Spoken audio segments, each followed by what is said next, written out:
Let's start from question 86। इससे पहले I think from question 47 to 85 हम लोग पहले कवर कर चुके हैं। Will be starting from 86 today. ये वाले क्वेश्चंस जो है, I am not going to do anything in this. आप लोग पार्टिसिपेट करोगे तो मैं आंसर बता दूंगी। आंसर की अपने पास है ही है, ठीक है। खुशबू hair?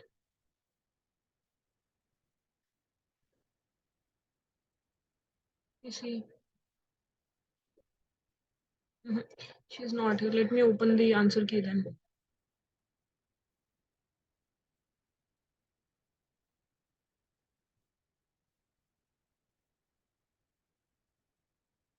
Great. Khushbu is not here and I don't think she has sent the answer key in group.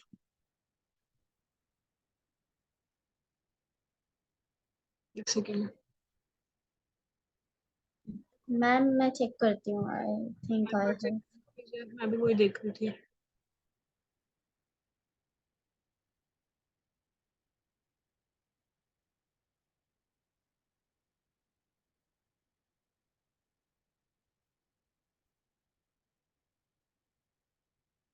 है शायद, may be. Let's see.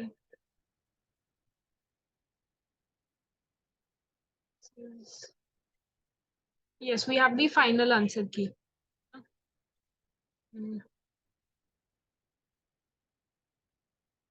Paper 2. Yes, we do have it. Okay. So, what serial number is this? 045.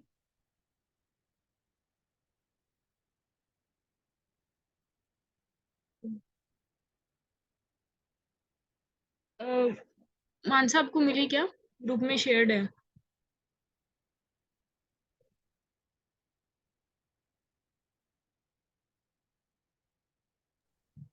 Ma'am मैं open कर रही हूँ। Mail किया हुआ है मैंने अपने को।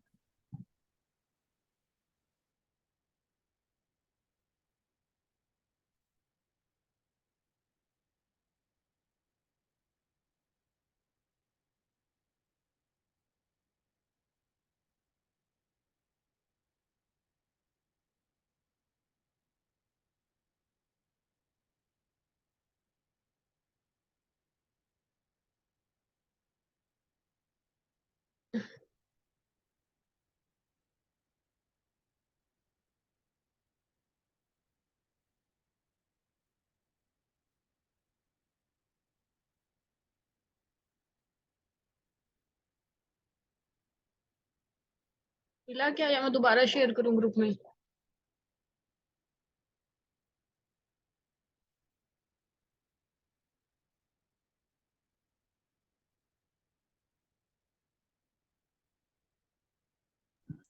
मिल गया है मैम, बट ये इसका कमेंट सीरियल नंबर 74।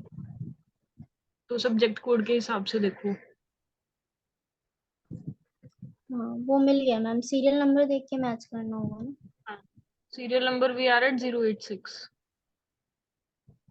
ठीक है। कैसे करो, आप एक एक क्वेश्चन का आंसर मैच करके बताते रहना कि वो है कि नहीं है, ठीक है। ओके।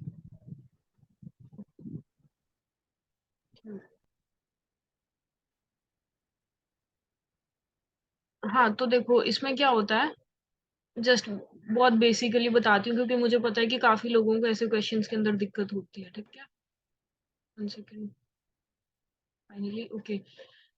इसमें आपको एक स्टेटमेंट दी होती है जिसको बोलते हैं असर्शन, ठीक है। एक स्टेटमेंट दी होती है जिसको बोलते हैं रीजन, ठीक है। असर्शन का क्या मतलब होता है कि कोई चीज जिसको मैं असर्ट कर रही हूँ, जिसको मैं बोल रही हूँ कि भाई मेरे हिसाब से ये एक फैक्ट है, ठीक है। और आपको वो स्टेटमेंट जो है वो फैक्चुअली गलत लगे, वो आपको थियोरेटिकली गलत लगे, वो अलग चीज है। आपको सिर्फ क्वेश्चन के हिसाब से उसको पढ़ के समझना पड़ेगा, ठीक है। तो और दूसरी चीज दी होती है रीजन। रीजन का मतलब क्या होता है, कारण। तो वो आपको बोलेंगे कि इन दोनों के बीच में कॉज एंड इफेक्ट रिलेशनशिप है कि नहीं है, ठीक है।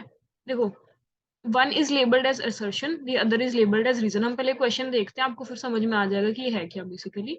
Assertion says post Covid situation witnessed a sudden increase in child marriages all over India, ठीक है। कि भाई कोविड के बाद से जो है इंडिया में चाइल्ड मैरिजेस जो है वो इंक्रीज हुई है। ठीक है, एक अभी इनकी उन्होंने एक स्टेटमेंट दे दी। ठीक है, अब वो ये नहीं बोल रहे कि ये सही है कि गलत है, वो आपको देखना है कि क्या है। फाइन। नेक्स्ट इज रीजन दिया हुआ है, अब इस चीज का कारण पूछ रहे हैं वो आपसे कि इसका कारण क्या है। दे से uncertainty over life, lack of social security and economic distress were prime causes behind such decisions। ठीक है, कि भाई जिंदगी के अंदर अनसर्टेनिटी का मतलब क्या होता है, आपको पता नहीं कि क्या हो जाएगा आपके साथ, मतलब ठीक है कल क्या हो जाएगा, आपकी जॉब चली गई है, कोविड की वजह से आपका बिजनेस बंद हो गया, आपकी दुकान नहीं चली। ठीक है, तो उसकी वजह से क्या हुआ कि आपको कोई श्योरिटी नहीं है कि अब आपके साथ लाइफ में क्या होने वाला है। Lack of social security, social security क्या होता है, जैसे सरकार जो पेंशन देती है, ठीक है, जैसे इंश्योरेंस के जो फंड्स होते हैं वो सब कुछ। एंड इकोनॉमिक डिस्ट्रेस, यानी कि इकोनॉमिकली आप टेंशन के अंदर हो कि आपके पैसे जो है वो चले गए हैं, सेविंग्स खत्म हो गई हैं, काम है नहीं कुछ भी। तो इन सारे ये पूछ रहे हैं कि इन सारे कॉजेज की वजह से these were the prime causes behind such decisions, कौन से, to do child marriages after Covid. Right, तो अब वो आपसे इनमें से एक आंसर पूछ रहे हैं कि भाई आपके हिसाब से 1 2 3 4 में से कौन सा सही है। तो लेट्स सी 1 2 3 4 है क्या। One says both A and R are correct, दोनों स्टेटमेंट सही है, and R is the correct explanation of A. ठीक है, दैट ये वाला जो रीजन है उसकी वजह से चाइल्ड मैरिजेस इंडिया के अंदर हो रही है, कि इकोनॉमिक डिस्ट्रेस की वजह से चाइल्ड मैरिजेस हो रही है। ठीक है, next is both A and R correct but R is not the correct explanation of A. ठीक है, कि दोनों स्टेटमेंट ठीक है, लेकिन चाइल्ड मैरिज का और इकोनॉमिक डिस्ट्रेस का कोई कनेक्शन नहीं है आपस के अंदर। Fine. Next is A is correct but R is not correct. ठीक है, ये ठीक है और ये गलत है, बीच में कोई कॉज एंड इफेक्ट नहीं पूछ रहे। A is not correct, R is correct. ठीक है, तो अब पहले हम लोग ये देखते हैं कि स्टेटमेंट करेक्ट है कि नहीं है। यू टेल मी कि कोविड के बाद से इंडिया में चाइल्ड मैरिजेस जो है वो इंक्रीज हुई है कि नहीं हुई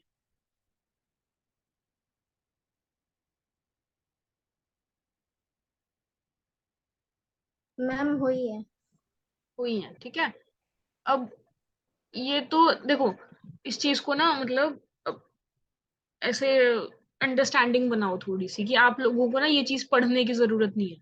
ऐसा नहीं है कि आप कहीं न्यूज़पेपर में कोई रिपोर्ट पढ़ोगे ही पढ़ोगे। ठीक है, आप कहीं बुक के अंदर ये फैक्ट पढ़ोगे ही पढ़ोगे तभी आपको पता होगा कि कोविड के बाद चाइल्ड मैरिजेस जो है वो इंक्रीज हुई है कि नहीं हुई है।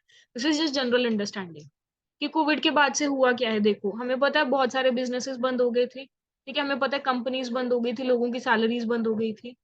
ठीक है, क्योंकि मान लो कि गांव के अंदर जो स्मॉल बिजनेसेस होते हैं जिनको हम कॉटेज इंडस्ट्रीज बोलते हैं, एमएसएमईज बोलते हैं, वो उन सबका लॉस हुआ था। तो लेट्स से कि विलेज पॉपुलेशन जो है वो इकोनॉमिक डिस्ट्रेस के अंदर चले गए थे। ठीक है, उन्होंने क्या सोचा कि अब जो हमारे पास बच्चे हैं अगर हम इनकी आज ही शादी कर देते हैं तो एक तो फैमिली मेंबर कम हो जाएगा। ठीक है, जिसको खिलाने का जिसको पालने का खर्चा कम होगा। ठीक है, दूसरा अगर मतलब लड़का है तो फिर आपको दहेज मिलेगा। लड़की होगी तो मान लिया आपको दहेज देना पड़ेगा, लेकिन आपका थोड़ी सी अनसर्टेनिटी जो है वो चली जाती है, क्योंकि आपको नहीं पता है कल को आप उसकी शादी कर पाओगे कि नहीं कर पाओगे, कल को आप जिंदा बचोगे कि नहीं बचोगे। राइट, तो it is a very simple question. तो ये आपको सिर्फ बढ़ा चढ़ा करके कुछ वो बोलते हैं, lack of social security, economic distress, ये सब कुछ। तो वी नो कि देर सोसाइटी के अंदर और इकोनॉमी के अंदर एक बेसिक कनेक्शन होता है। जब जब इकोनॉमी जो है वो फॉल्टर करती है, सोसाइटी के अंदर भी बहुत सारी करप्शन जैसी चीज, नॉट करप्शन उस सेंस में मत समझना, सोसाइटी के अंदर बहुत सारी उल्टी सीधी चीजें जो है वो होने लग जाती है। ठीक है, so there is a very basic connection between these. तो आप मेरे को बताओ कि इसका आंसर क्या होना चाहिए फिर।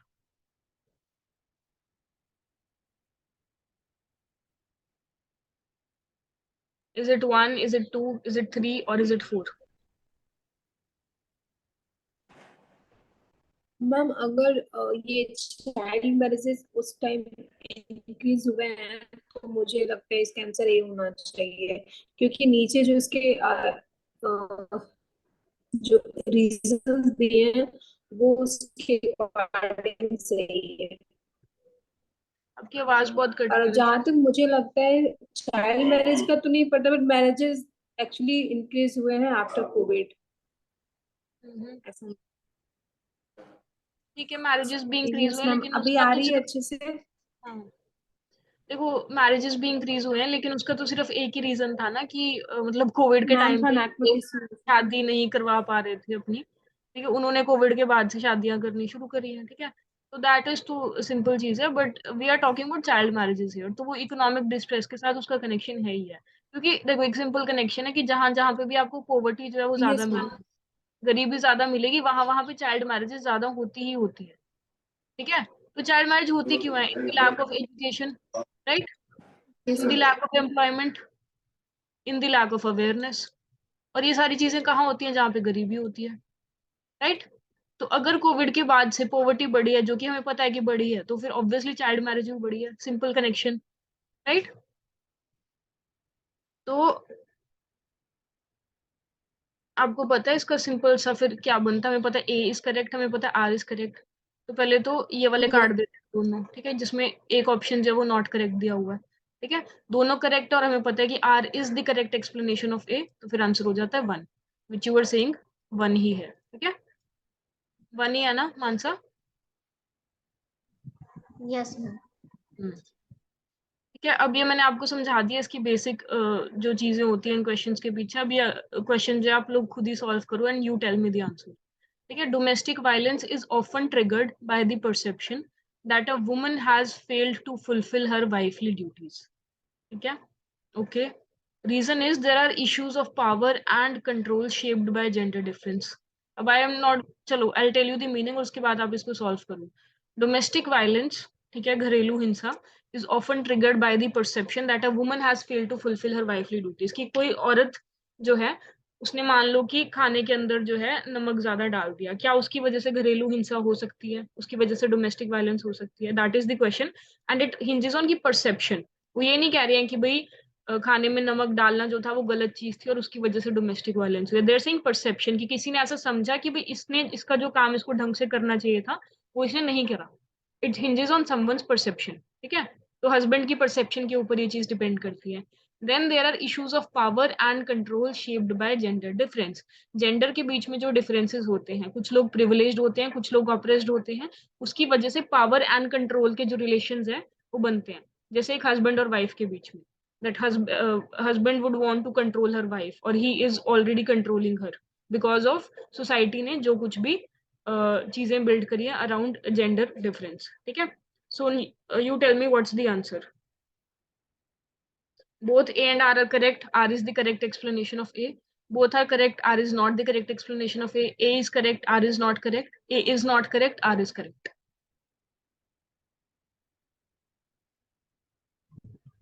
मैम फर्स्ट होना चाहिए। ये वाला बाकी लोगों को कुछ तो बोलो यार। there are 7 students in this class। Yes ma'am, मुझे भी लग रहा है फर्स्ट। यस मैम, देखो, मुझे भी फर्स्ट लग रहा है। ये स्टेटमेंट करेक्ट है, राइट, कोई दिक्कत नहीं है इसमें। हो सकता है ऐसा, by the perception that a woman has failed to fulfil her wifely duties. ठीक है, and that there are issues of power and control shaped by gender difference, ये इसका रीजन हो सकता है। ऑब्वियसली अब किसी को ऑप्रेस किया जा रहा है, किसी के ऊपर ये चीज थोपी जा रही है कि यही तेरा घर का काम है। ठीक है, और जब वो चीज फुलफिल नहीं हो रही है तो फिर the male gender also has the power to do violence on her. तो ये पावर एंड कंट्रोल का ही तो रिलेशन है ना सारा, राइट। तो यही इसका रीजन बन जाता है। तो both A and R correct, R is the correct explanation of A. What's the answer Mansa? Ma'am first year. ठीक है, नेक्स्ट वी हैव रिसर्च। ठीक है, तो जिन अभी जो नए स्टूडेंट्स हैं उनसे तो आई वोंट एक्सपेक्ट कि उनको ये पता ही हो, लेकिन पिछले वालों को आई होप ये पता होगा। सर्वे research does not require triangulation method at all. You remember हम लोगों ने क्लास के अंदर ऐसा एक वो बनाया था, हम लोगों ने डिटेल में नहीं करा था इसको, लेकिन स्टिल वी डिस्कस दिस। कि ट्रायंगुलेशन मेथड होता है जिसमें आप डेटा को इस तरह से ऑर्गेनाइज कर सकते हो इन अ ट्रायंगुलर फॉर्म। ठीक है, तो सर्वे research does not require triangulation method at all. ठीक है, triangulation is widely used in women studies research। okay, both statement are correct, both are incorrect, one is correct, two is incorrect। और ये answer यहाँ पे hide हो गया, मेरे हिसाब से फोर यही होगा कि one is incorrect, two is correct. बताओ क्या लगता है आप लोगों को? अच्छा ये नीचे दिया हुआ है, एक मिनट, हाँ।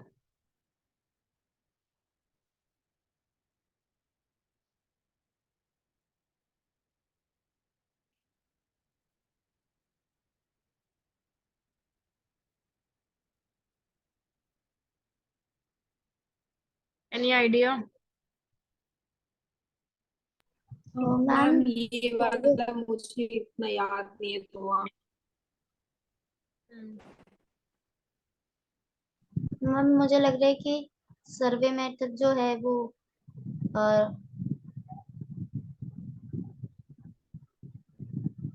वो मुझे ऐसा लगता है कि ट्रायंगुलेशन होता है सर्वे मेथड में, और बट ये मेरे को कंफर्म नहीं है कि ये वाइडली यूज होता है कि नहीं एडमिनिस्ट्रेटिव रिसर्च में। अब देखो, मैंने भी ये टॉपिक कभी नहीं पढ़ा, ठीक है, साफ सीधी बात है। मैं इसको पेपर में अटेम्प्ट करती तो मुझे लगता है कि वन स्टेटमेंट जो है वो गलत होनी चाहिए, ओनली बिकॉज कि यहाँ पे एट ऑल लिखा हुआ है, this is an extremist statement, ठीक है।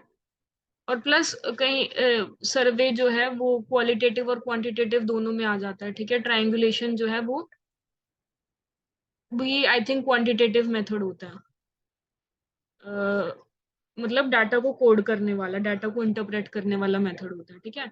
Next is triangulation is widely used in women studies research. I would guess कि ये स्टेटमेंट शायद करेक्ट होगी, I don't have any certainty, ठीक है। तो लेट्स सी कि statement 1 is incorrect, statement 2 is correct. मेरे हिसाब से इसका 4 होना चाहिए।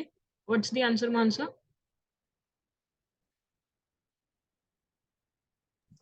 मैम 4 ही है, बट लेट मी चेक।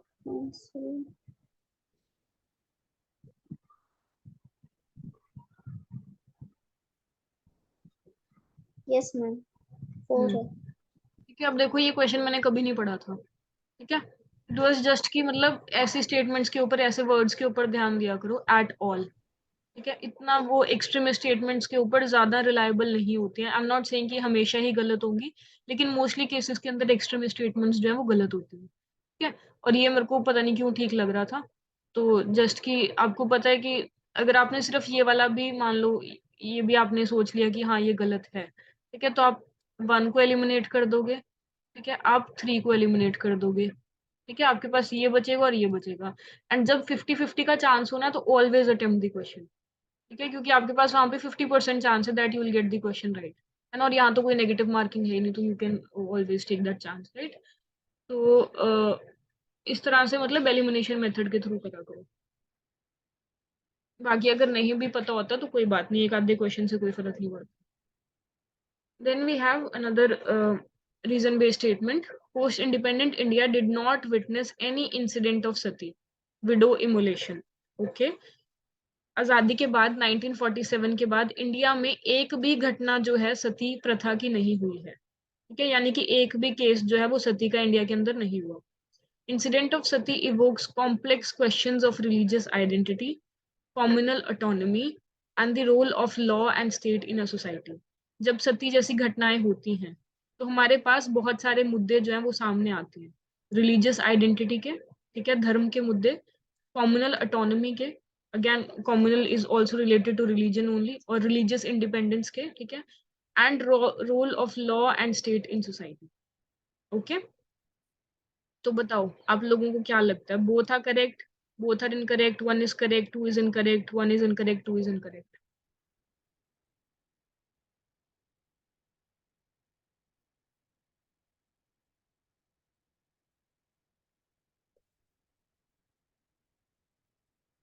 ये बताओ पहले मेरे को, स्टेटमेंट 1 जो है वो करेक्ट है कि नहीं है?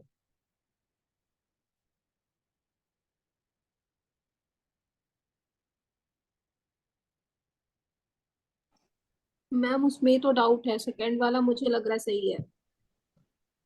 और मैम मुझे तो इनकरेक्ट लग रहा है फर्स्ट वाला। मुझे फर्स्ट इनकरेक्ट लग रहा है मैम, पता नहीं, not sure actually, okay. But second वाला करेक्ट लग रहा है मुझे। यार देखो, इसमें तो आई वुड होप कि सेकंड करेक्ट है। स्टेटमेंट 1 तो आपको पता होनी ही चाहिए, बिकॉज यू रिमेम्बर 1987 के अंदर सती प्रिवेंशन एक्ट आई थी, राइट? यू रिमेम्बर दैट, हमने ईयर के साथ इसको डिटेल में किया था, 1987 सती प्रिवेंशन एक्ट। अब एक चीज बताओ कि जब ब्रिटिश ने सती को 1829 के अंदर बैन कर दिया था, तो फिर इंडिपेंडेंस के बाद दोबारा एक्ट लाने की क्या जरूरत पड़ी इंडियन गवर्नमेंट को? क्योंकि मैम वो बंद नहीं हुआ होगा इसलिए लाया होगा। क्योंकि क्या? मतलब सती बंद नहीं हुआ होगा प्रॉपर हाँ तरीके से। एग्जैक्टली, अगर आप लोगों ने राजकमर वाला केस नहीं भी सुना हो, ऑल्दो हम लोगों ने क्लास में इसको डिस्कस किया था, ठीक है, तो भी आप लोगों ने अगर सिर्फ एक्ट का ईयर भी आपको याद होता ना 1987 वाला, और अगर आप थोड़ी सी कॉमन सेंस लगाओ तो ये बहुत सिंपल चीज है। जब हमको ये पता है कि ब्रिटिश ने इसको 1829 में बैन कर दिया था, तो फिर जस्ट थिंक ना कि 1987 में दोबारा एक्ट क्यों आई जा रही है फिर। इसी वजह से आई जा रही है because it did not stop, और इसका इमीडिएट कॉज बना था राजकमर वाला केस, सॉरी रूप कंवर वाला case. I show you the picture, 1 second. May be मैंने पिछली क्लास में शायद दिखाई भी हुआ, I don't remember.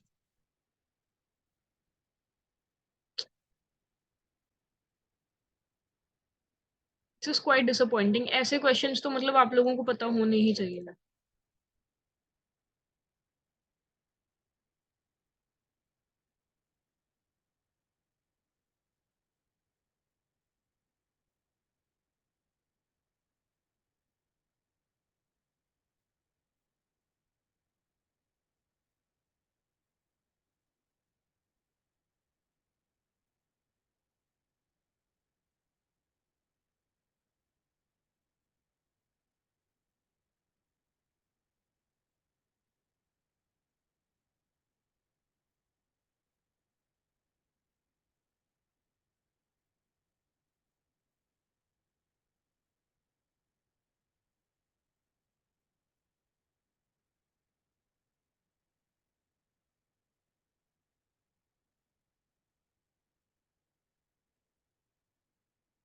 Do you see this?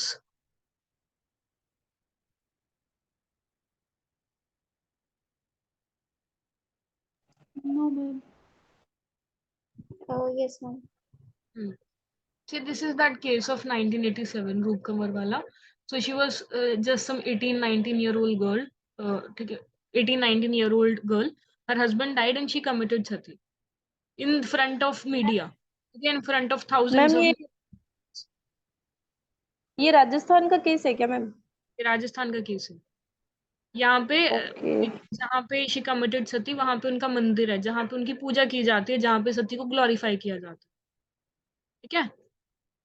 तो this happened okay in front of media eyes, और किसी ने भी रोकने की कोशिश जो थी वो नहीं करी थी। मतलब I don't know the full detail कि क्यों नहीं रुका था या कुछ भी ऐसा, but this happened in front of media only, right. तो I discuss this case in class with you.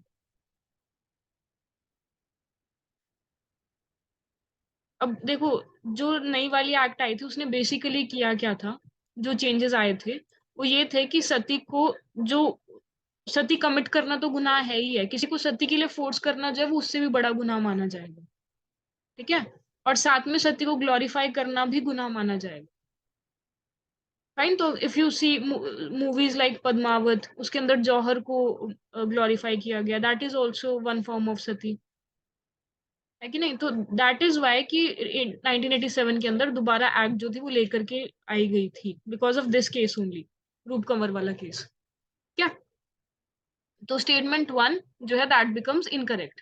तो मैं ये वाला एलिमिनेट कर दूं, ठीक है, और मैं ये वाला एलिमिनेट कर दूं विच सेज की स्टेटमेंट 1 इज करेक्ट, ठीक है। तो मेरे पास दो ऑप्शन बचते हैं। Now let's see the second one. अब आप बताओ सेकंड सही है कि नहीं है। Incident of Sati evokes complex questions of religious identity, communal autonomy, and role of law and state in a society.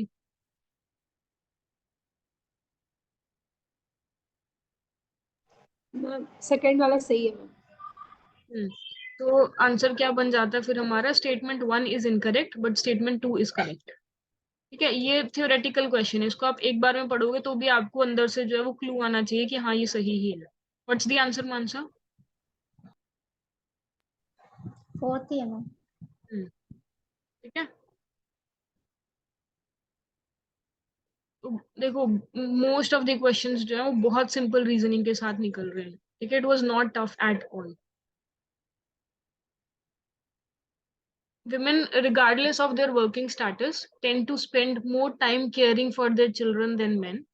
Okay, कि भाई औरतें बाहर जाकर के काम कर रही हो ना कर रही हो, वो एम्प्लॉयड हो या ना हो, वो फिर भी बच्चों का ज्यादा ध्यान रखती है एज कम्पेयर टू मैन, ठीक है। इट डज नॉट मैटर कि शी इज वर्किंग और not working. Then traditional roles of motherhood have reimagined constant. ये क्या है?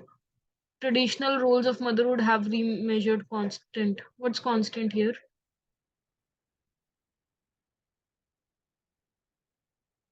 मेरे हिसाब से या तो यहाँ पे कॉन्स्टेंटली होगा, ठीक है, दिस इज मिसप्रिंट.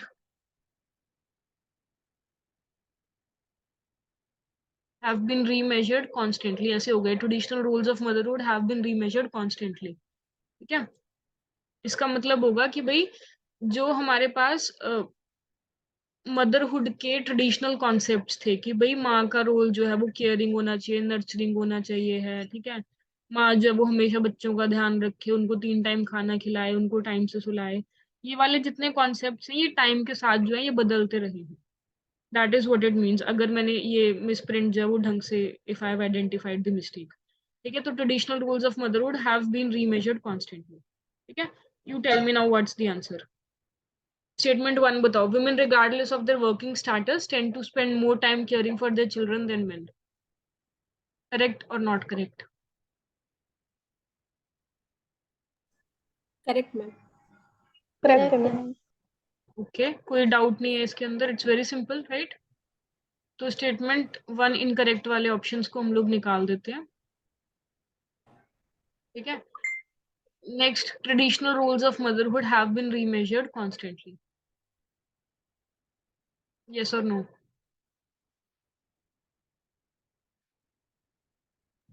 ये भी मैम करेक्ट ही लग रहा है मुझे. बाकी लोग?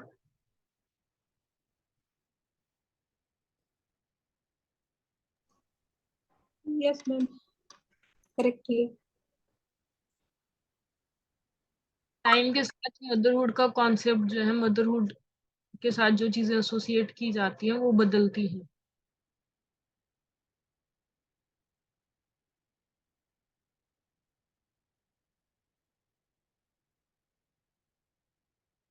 There is a dilemma here, ठीक है. अगर आप इसको फेस वैल्यू के ऊपर पढ़ो तो हाँ, करेक्ट होना चाहिए ये स्टेटमेंट, ठीक है. बदलती तो जरूर है, ठीक है. लेकिन अगर आप इसको इसके साथ मैच करो तो फिर आपको लगेगा कि कुछ चीजें जो है वो सेम भी रहती हैं, राइट. कि विमेन वर्किंग हो कि ना हो, फिर भी उनका जो रोल है of caring for their children वो नहीं बदलता, ठीक है. लेकिन हम इसको अगर इस स्टेटमेंट के साथ लिंक करके ना देखें तो फिर ये करेक्ट होना चाहिए, ठीक है. तो लेट्स सी अगर स्टेटमेंट 1 इसका आंसर बनता है कि नहीं बनता. मानसा? फर्स्ट है मैम. ठीक है.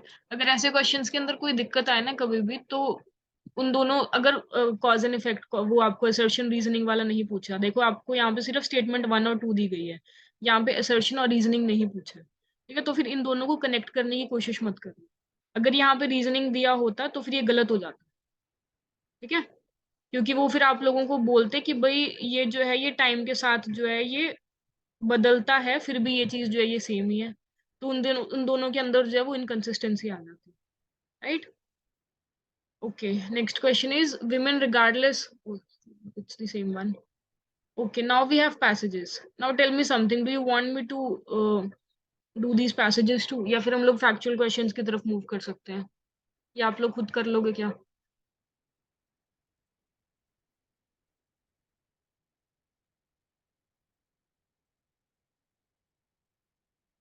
ऐसा करो, इनको पढ़ लेना खुद से, ठीक है.